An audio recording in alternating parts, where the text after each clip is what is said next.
ಕೇಳಿ, ಸಿದ್ದರಾಮಯ್ಯ ಸಾಹೇಬ್ರನ್ನ ಇಳಿಸೋಕ್ಕೆ ಯಾರಿಂದನೂ ಸಾಧ್ಯ ಇಲ್ಲ.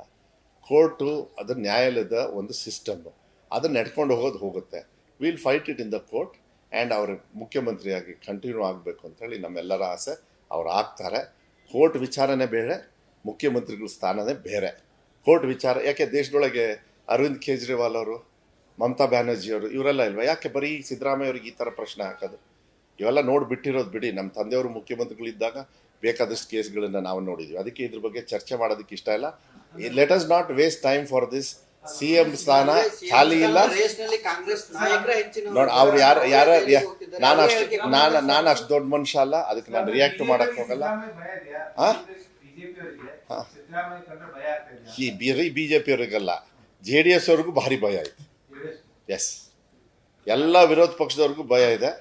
ಯಾಕೆಂದ್ರೆ ಸಿದ್ದರಾಮಯ್ಯ ಅವರು ನುಡಿದಂತೆ ನಡೆದಿದ್ದಾರೆ. ಕೆಲ್ಸಗಳನ್ನ ಅದು ಸ್ವಾಭಾವಿಕವಾಗಿ ರಾಜಕಾರಣದೊಳಗೆ ಒಬ್ರು ನಿಲ್ಲಿಸ್ಬೇಕು ಅಂದಾಗ, ಒಳ್ಳೆಯವ್ರು ನಿಲ್ಲಿಸ್ಬೇಕು ಅಂದಾಗ ಕುತಂತ್ರದಿಂದಾನೇ ಮಾಡಬೇಕು. ಅದ್ರಲ್ಲಿ ನಿಸಿಮ್ರು ಯಾರು ಅಂದ್ರೆ BJP ಅವರು. ಯಾಕೆಂದ್ರೆ ಅದ್ರಲ್ಲಿ ಇಲ್ಲ ನಿಸಿಮ್ರು ಯಾಕೆ ಅಂದ್ರೆ BJP ಅವರು ಇವತ್ತುವರೆಗೂ ಕರ್ನಾಟಕ ರಾಜ್ಯದಲ್ಲಿ ಅವ್ರ ಹಣೆ ಬರಕ್ಕೆ ಸ್ವಂತ ಶಕ್ತಿ ಮೇಲೆ ಇವತ್ತು ಕೂಡ ಅವ್ರ ಅಧಿಕಾರಕ್ಕೆ ಬಂದಿಲ್ಲ. ಅವ್ರ ಜೀವನದಲ್ಲಿ ಇನ್ನು ಮುಂದೆ ಬರೋದಿಲ್ಲ. ಬಾಂಬೆ ಬಾಯ್ಸ್ ಅಂತೇಳಿ ನೀವೇ ಎಲ್ಲ ಹಾಕಿದ್ರಪ್ಪ, ನಾವೇನು ಹೇಳಿಲ್ಲ. ಅದೆಲ್ಲ ಎಲ್ಲಿಂದ ಶುರು ಆಯ್ತು? ಇಂಥ ಸಂಪ್ರದಾಯ ಬೇಕಾ ನಮಗೆ? ಇನ್ನು 4 ದೀಪಾವಳಿ ಕಾಯ್ಬೇಕು. ಕಾಯ್ಲಿ, ಅಲ್ಲಿವರೆಗೂ ಮನೇಲಿ ಚೆನ್ನಾಗಿ ಹಬ್ಬ ಮಾಡ್ಕೊಂಡು ಇರಕ್ಕೆ ಹೇಳ್ರಿ BJP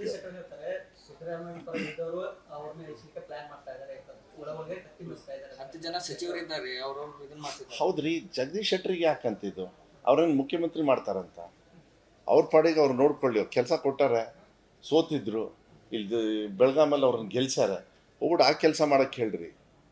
ಬರಗಾಲದಲ್ಲಿ ದುಡ್ಡು ತರಕ್ಕಾಗ್ಲಿಲ್ಲ ಇವರಿಗೆ. ಇದ್ರ ಬಗ್ಗೆ ಚರ್ಚೆ ಮಾಡ್ತಾರೆ. ಟ್ಯಾಕ್ಸ್ ಕಲೆಕ್ಟ್ ಮಾಡ್ತಾರೆ. ಇವ್ರು ಯಾರು ಹೋಗಿ ಒಂದ್ ದಿವಸ ಮಾತಾಡ್ಯಾರ?